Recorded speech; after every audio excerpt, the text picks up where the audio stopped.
Hello there? I'm Gurpreet Singh, an aspiring Blender artist who has recently delved into the world of 3D modeling.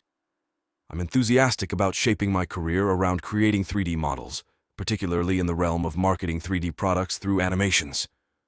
This video serves as a brief introduction to who I am, and as we progress, I'll be showcasing my creation of a pendulum animation. In the upcoming segments, I'll provide a concise overview of the process behind this animation. However, please note that I won't be delving into intricate details or explaining every tool used. I'm still in the early stages of my learning journey. It's only been 2 weeks since I started exploring Blender. Consequently, my knowledge of the tools is limited, and I may make some mistakes throughout the video. Keep in mind that there might be more efficient ways to create the animation than the method I'll be demonstrating. I'm here to share my learning experience with you, embracing the fact that I'm still a beginner in this vast world of Blender. So, let's dive in and explore the basics together. Let's dive into my viewport setup. It's a bit different from the majority of Blender layouts because I've customized it to suit my preferences. If you're familiar with Blender to some extent, you'll find it easy to follow along. To start, I created a simple plane and added a circle.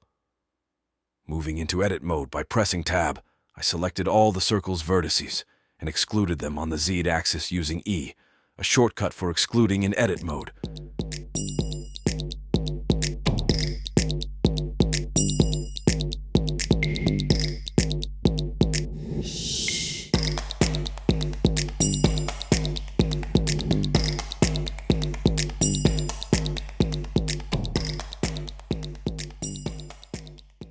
Next, I decided the center point should be at the top.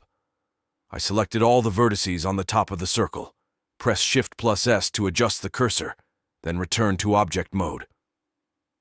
In the object settings, I set the origin to 3D cursor, placing the object's center at its top. Then, I pressed S to scale it down. When scaling or moving, you can input the desired value directly. I pressed 0 to merge all the vertices into a single point. This point won't be visible in the final render, but I want to showcase it as it's a point stuck to the ceiling. Following this, I created a sphere at the bottom of the circle to resemble a pendulum. Placing new objects precisely is easy. Just position the cursor where you want the new object to appear. Any new object will be created or brought in at the cursor's location. This is especially useful for positioning objects precisely.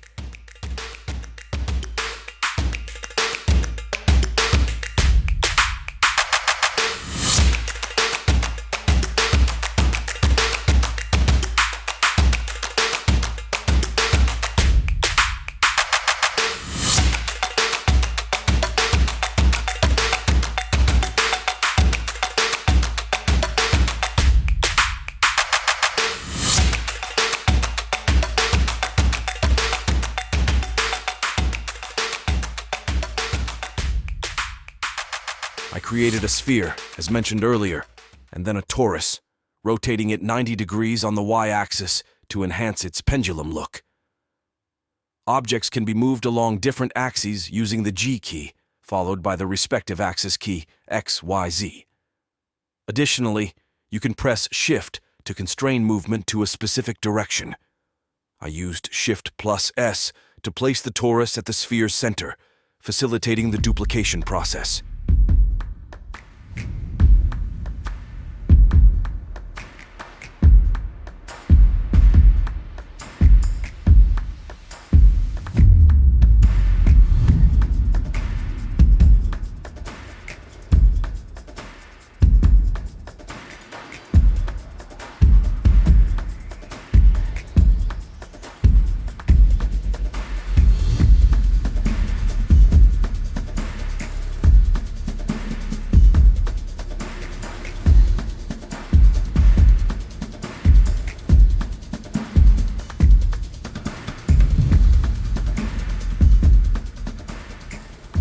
In my layout, which includes 3 screens, I can easily view different viewports like solid and wireframe.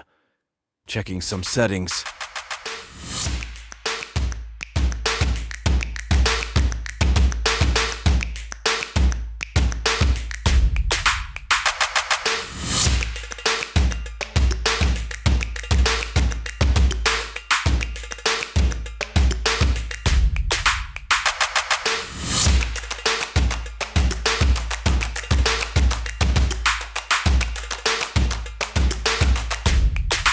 I assigned the sphere an emission circle. Using emission attributes, I made the sphere emit light.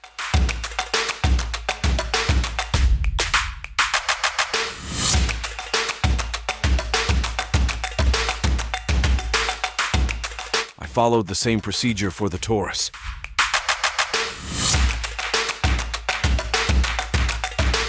And a glossy steel surface beam. I reduced its roughness to allow light emission and reflection. Now, I personally find it beneficial to apply a rough material to an object before duplicating it. This saves time, as you won't have to manually apply effects to each duplicated object later on. Doing all this material work before duplicating objects is crucial for efficiency. After assigning all the materials, I decided to duplicate the objects. In Blender, you access the object menu to ensure they don't attach to one another. Simply select all the items you want to duplicate, press Shift+D, and they will duplicate. Here, I made a mistake by not setting a motion before duplicating. Inserted keyframes with I, went to the animation, and changed to the graph editor. I then turned off axes I didn't need. I only wanted motion along the x-axis.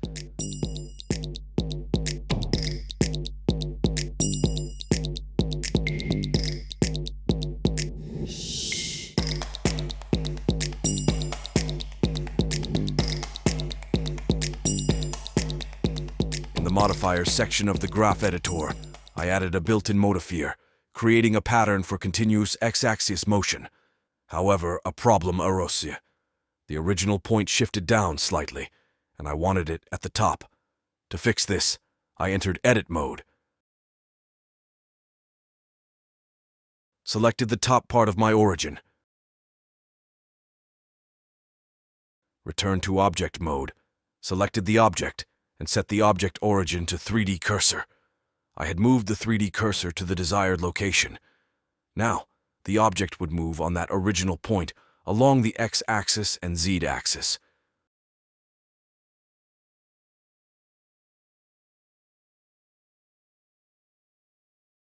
A few adjustments in the modifier settings helped achieve the desired movement.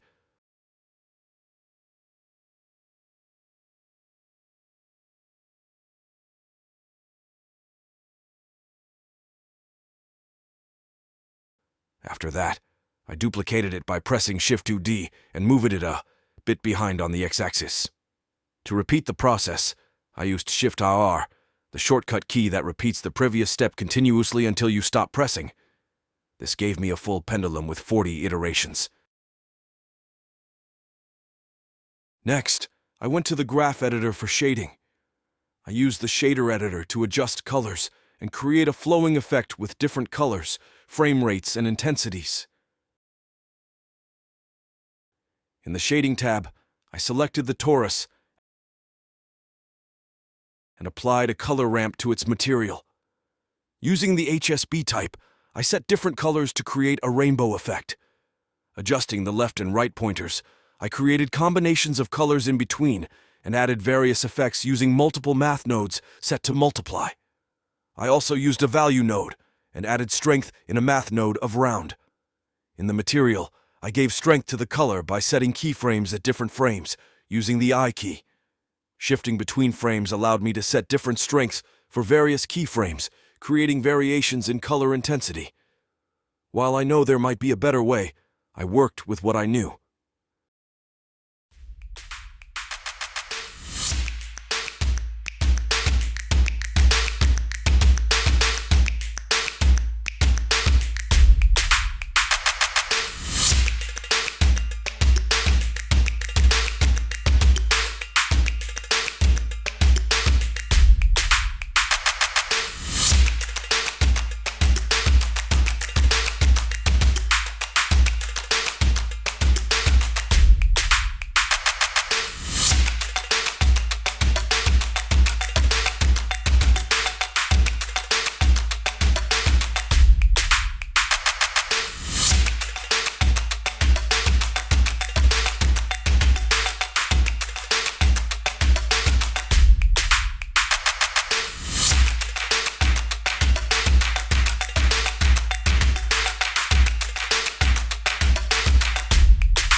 Adjusting and tweaking the colors, I was not satisfied initially, so I made changes until it looked right. The problem was in the color ramp. I had used the value and set only 2 keyframes. Adjusting the last keyframe to 250 frames solved the issue, allowing colors to change throughout the animation. Now, onto the seemingly tedious task of adjusting values individually. To achieve a snake-like movement, each circle pendulum needs a slightly different value. This introduces a slight delay in their movements simultaneously, creating the illusion of a snake-like motion. To implement this, tweak the second value in the built-in modifier for each circle. For example, if the first circle has a value of 0.5, you can set the second circle to have a value like 0.64 or 0.66. Adjusting by 1 point, half a point, or even 2 points is acceptable. However, avoid significant changes, as exceeding 100 might lead to abrupt movements that don't resemble a snake. Go through each circle separately.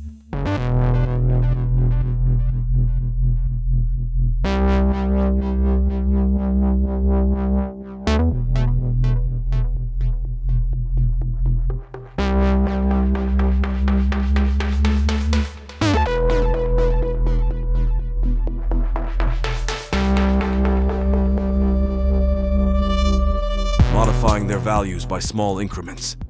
And voila, they now move like a snake.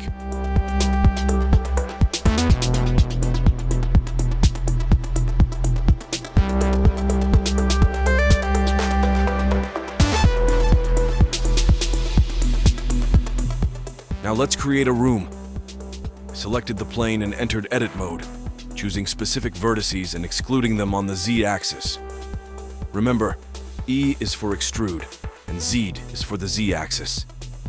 I moved it right above the curves to align with the 3D cursor and give the impression of being attached to the ceiling.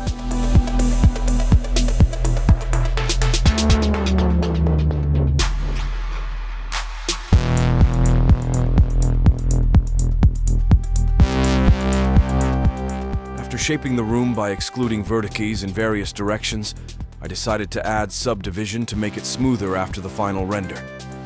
To do this, select the object, right-click, and choose Subdivide.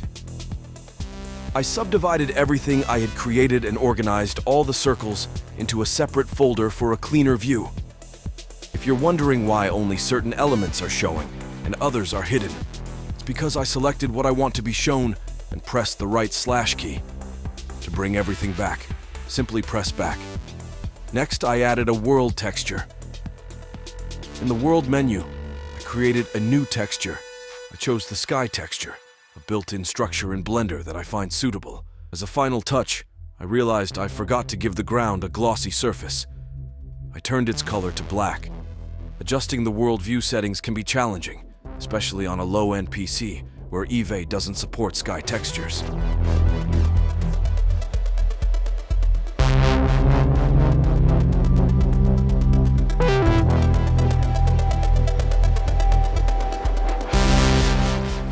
Afterward, I added a camera, a crucial element for rendering in Blender, as only objects visible to the camera are rendered. It took me some time to find the perfect camera view, because the camera angle is paramount in making any render look good.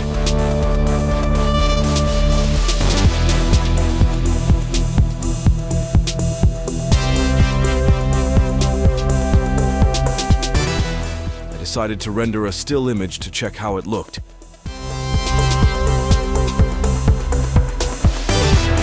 Render settings, the max light bounces is a crucial parameter, especially for projects with glossy surfaces.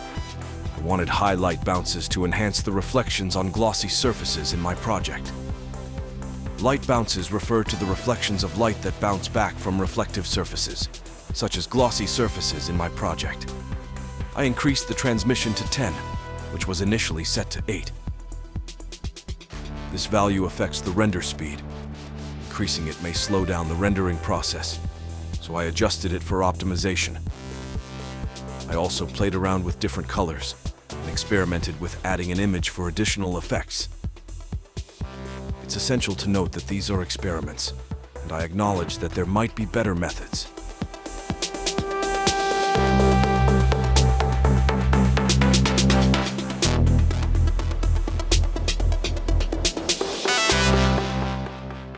While I've received feedback on this video, it's important to remember that I've only been learning Blender for 2 weeks.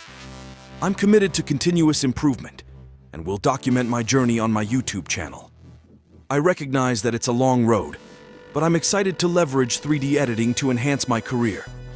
Personally, I thoroughly enjoy the process of creating in the 3D world. Up, up, up, up.